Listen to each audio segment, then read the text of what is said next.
സംസ്ഥാനത്ത് ട്രോളിംഗ് നിരോധനം ഇന്ന് അർദ്ധരാത്രി മുതൽ ആരംഭിക്കും. ജൂലൈ 31 വരെ ആഴക്കടൽ മത്സ്യബന്ധനം നിലയ്ക്കും.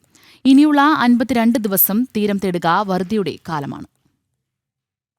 പ്രതികൂല കാലാവസ്ഥയ്ക്ക് പിന്നാലെ ട്രോളിംഗ് നിരോധനം കൂടി തീരത്തേക്കെത്തുമ്പോൾ ആശങ്കയുടെ തിര ഇരമ്പുകയാണ് കടൽ മക്കളുടെ മനസ്സിൽ. 52 ദിവസം അന്നം കണ്ടെത്തുക എന്ന വെല്ലുവിളിയാണ് ഇവർക്ക് മുന്നിലുള്ളത്.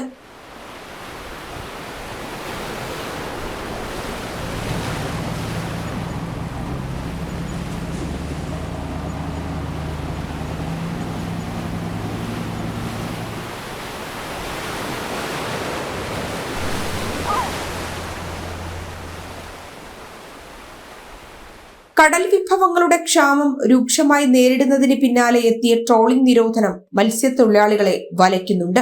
മീൻ കിട്ടാതെയും കടൽക്ഷോഭവും കാറ്റിന്റെ ഇതുകൊണ്ട് ആർക്കും പണിക്ക് പോകാൻ യാതൊരു ഇതുമില്ല. ഇപ്പം ഇന്ന് തന്നെ ഒരു 4-5 വള്ളങ്ങൾ പോയിൽ 2 വള്ളത്തിലെന്തോ വള്ളം മറിഞ്ഞ് ആൾക്കാർ കടലിൽ കിടന്ന് വേറെ വള്ളത്തിലുള്ള ആൾക്കാർ പോയി ചെന്നാണ് അവർ കൊണ്ടുവന്നത്.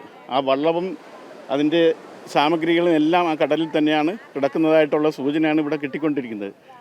ഇതിൽ 2 ആഴ്ച കൊണ്ടിപ്പം ആരും കടലിലോട്ട് പോകാനുള്ള ഒരു സംവിധാനമില്ല. അങ്ങനെ മത്സ്യത്തൊഴിലാളികൾ ഭയങ്കരമായ ക്ഷാമത്തിലൂടെ പോയിക്കൊണ്ടിരിക്കുകയാണ്.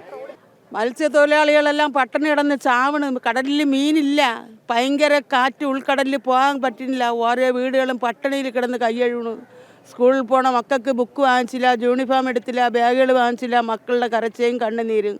ഈ കടലിൻ്റെ അധ്വാനം കൊണ്ടാണ് മക്കളെ പഠിപ്പിക്കാനും എല്ലാം ചെയ്യണത്. ഒരു വഴിയില്ലാതെ കിടന്ന് എന്ത് നീറണം, എവിടെ പോയി ജീവിക്കാനപ്പോൾ? ഞങ്ങൾക്ക് ഒരു വൃക്ഷത്തിൻ്റെ കനിയാണുള്ളത്, എല്ലാ വൃക്ഷത്തിൻ്റെയും കനി വാങ്ങിക്കാൻ. കടലിൻ്റെ ഒരു കനിയേ ഉള്ളൂ. ആ കടലിൽ ക്ഷാമം പിടിച്ച് ഞങ്ങളെല്ലാം പട്ടിണി കിടന്ന് ചാവണം.